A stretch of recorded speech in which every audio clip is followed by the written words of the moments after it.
Aravalli cyber ક્રાઇમની ત્રાટક 2000 શંકાસ્પદ એકાઉન્ટની તપાસમાં કરોડોનો ફ્રોડ ફૂટ્યો. અમદાવાદથી 2 લબરમૂછિયા ઝડપાયા. અરવલ્લીમાં સામે આવી છે એક ચોંકાવનારી સાયબર ફ્રોડની મહાકથા, જ્યાં 2000થી વધુ શંકાસ્પદ બેંક એકાઉન્ટની તપાસ દરમિયાન 1 કરોડથી પણ વધુના રાષ્ટ્રીય સ્તરના ફ્રોડનો ભાંડાફોડ થયો છે. અરવલ્લી સાયબર ક્રાઇમ પોલીસની ત્રાટક કાર્યવાહીમાં અમદાવાદથી 2 લબરમૂછિયા આરોપીઓને દબોચી લેવાયા છે, જેઓ ઇન્સ્ટાગ્રામ પર નકલી એકાઉન્ટ બનાવી લોકોને લોભામણી જાહેરાતો બતાવી સાવધાન ન રહેતા નાગરિકોને ફસાવતા હતા. આ ફ્રોડીઓએ તો હદ કરી દીધી હતી. ચાની કિટલી ચલાવતા નાના વેપારીઓથી લઈને મજૂર વર્ગના લોકોના બેંક એકાઉન્ટનો ઉપયોગ ફ્રોડના પૈસા ફેરવવા માટે કરાતો હતો. અમદાવાદમાં યોજાયેલી રેડ દરમિયાન પોલીસે 24 લાખ રૂપિયા રોકડા, 21 અલગ બેંકની પાસબુક અને 31 મોબાઈલ ફોન જપ્ત કર્યા છે. કુલ મળીને આશરે 26,95,000 રૂપિયાનો મુદ્દામાલ હાલ પોલીસે કબજે કર્યો છે અને તપાસ હજુ પણ ઝડપભેર ચાલુ છે. પોલીસે સૂત્રો મુજબ આ આખું નેટવર્ક નેશનલ લેવલના 1 કરોડથી પણ વધુના સાયબર ફ્રોડ સાથે જોડાયેલું હોવાની ગંભીર શક્યતા છે, જેને લઈને અરવલ્લી સાયબર ક્રાઇમ પોલીસ વધુ ઊંડાણપૂર્વક તપાસ કરી રહી છે. હવે આ સમગ્ર મામલે અરવલ્લી જિલ્લા પોલીસ વડા શ્રી મનોહરસિંહ જાડેજા શું કહે છે, ચાલો સાંભળીએ તેમનો પ્રતિભાવ. Aravalli cyber cell cyber police સ્ટેશને મ્યુલ એકાઉન્ટની અમારી ઘણા સમય પહેલાં ઓપરેશન પણ ચાલુ હતું અને એની હજી તપાસો ઘણી બધી ચાલુ છે. એ સંદર્ભે એક ટ્રાન્ઝેક્શન જે ડાઉટફુલ હતું એ અમને 2000નું નાનું ટ્રાન્ઝેક્શન કર્ણાટકમાં થયેલું અને એમાંથી ભિલોડા ખાતે એક એકાઉન્ટમાં પૈસા આવેલા. એના આધારે ભિલોડાનો જે વ્યક્તિ છે એને પૂછપરછ કરતાં એના તરફથી અમને વિગત મળી કે અમદાવાદમાં કોઈ જૈન કરીને છે, એ વ્યક્તિ આ પૈસા મંગાવે છે.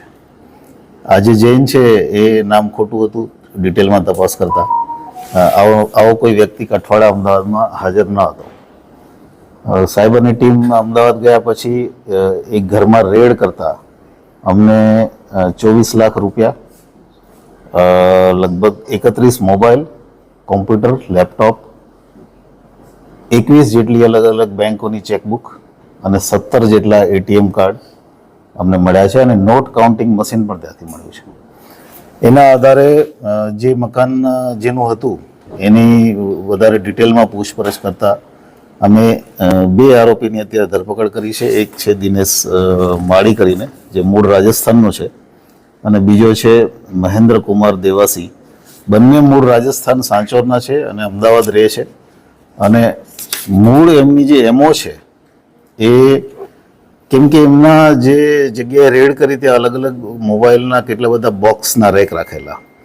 એની એમો હિન્દીમાં ઇન્સ્ટાગ્રામ પોસ્ટ બનાવી અને ઓલ ઇન્ડિયામાં લોકોને સસ્તા ભાવે મોબાઈલ આપી અને એ મોબાઈલથી એનાથી ટ્રાન્ઝેક્શન પૈસા મેળવી, વિશ્વાસ કેળવવાનો, પછી પૈસા મેળવવાના અને પછી પોતાના મોબાઈલ બંધ કરી દેવાના.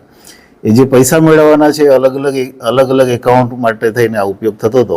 એટલે એક પ્રકારનો મોટો સાયબર ફ્રોડનો કેસ જે અમદાવાદમાં ચાલી રહ્યો હતો. 31 મોબાઈલ અલગ કામોમાં એણે ઉપયોગ કર્યા છે. એક પ્રકારનું કોલ સેન્ટર પણ ત્યાં ચાલુ હતું. આ બધી વિગતો સાથે અમે ગઈકાલે એમને કોર્ટમાં રજૂ કર્યા છે અને કોર્ટે અમને 7 દિવસના રિમાન્ડ આપ્યા છે. સાહેબ, કેટલા લોકોના ખાતામાં આવી ગઈ? આ લોકો પૈસા મંગાવતા હશે એવું કોઈ વિગતમાં સામે આવ્યું છે? અત્યાર સુધી અમને જે વિગત મળી છે 1,31,00,000નો આ ફ્રોડ છે. પણ આ ફ્રોડ વધારે હોઈ શકે છે, કેમ કે અધર સ્ટેટ્સમાં જ્યાં એણે આ ઇન્સ્ટાગ્રામ, કારણ કે પોતે હિન્દીમાં બધી રીલો બનાવે છે, એટલે જ્યાં ઇન્સ્ટાગ્રામ એકાઉન્ટ્સ અધર સ્ટેટ્સમાં જે ફ્રોડ કર્યા છે એ અમે સેન્ટ્રલ ડેટા સિસ્ટમ જે છે એમાં અત્યારે વેરીફાઈ કરવું પડશે અને એના માટે થઈને જ અમે રિમાન્ડમાં એનો ઇન્વેસ્ટિગેશન કરવાના છે. આ લોકો કેવા લોકોના ખાતાનો ઉપયોગ કરતા હતા એવી કોઈ પ્રાથમિક વિગત મળી? અત્યાર સુધી એના જે ઇન્ટ્રોગેશનમાં જેટલી વિગતો મળી છે એમાં કોઈ પણ લોકો જે સામાન્ય લોકો હોય, ખાસ કરીને નાની મોટી મજૂરી કરતા હોય, ચાની લારી ચલાવતા હોય, અને એમને 10% આપી દેવાનું અને ત્યાર પછી બાકીના પૈસા પોતે લઈ લેવાના, આ પ્રકારની નિયમો હતી. આવા લોકોનો સંપર્ક કરતા હતા કેવી રીતે? કોઈને કોઈ રીતે વાયા ક્યાંક કોઈ નજીકમાં નોકરી કરતો હોય, કોઈ એનો ફ્રેન્ડ હોય, આખી સ્કીમ બનાવેલી MLM ટાઈપની કે તું 4 બીજા એકાઉન્ટ લઈ આવ તો અમે તને આમાં પણ કમિશન આપશું, એમ કરીને એણે આખું આ નેટવર્ક ઊભું કર્યું છે. ઇન્વેસ્ટ કેવું કરતા હતા પૈસા ઇન્વેસ્ટ હજી પ્રાથમિક છે અમારી પાસે વિગતો, પણ એને અમદાવાદમાં દુકાન લેવાનું પ્લાનિંગ હતું અને લગભગ 1.5 વર્ષથી આ પ્રકારના ધંધામાં એ ઇન્વોલ્વ છે. અમને એક POS મશીન પણ આમાં મળ્યું છે જે કાર્ડ સ્વેપિંગમાં એનો ઉપયોગ કરતા હતા.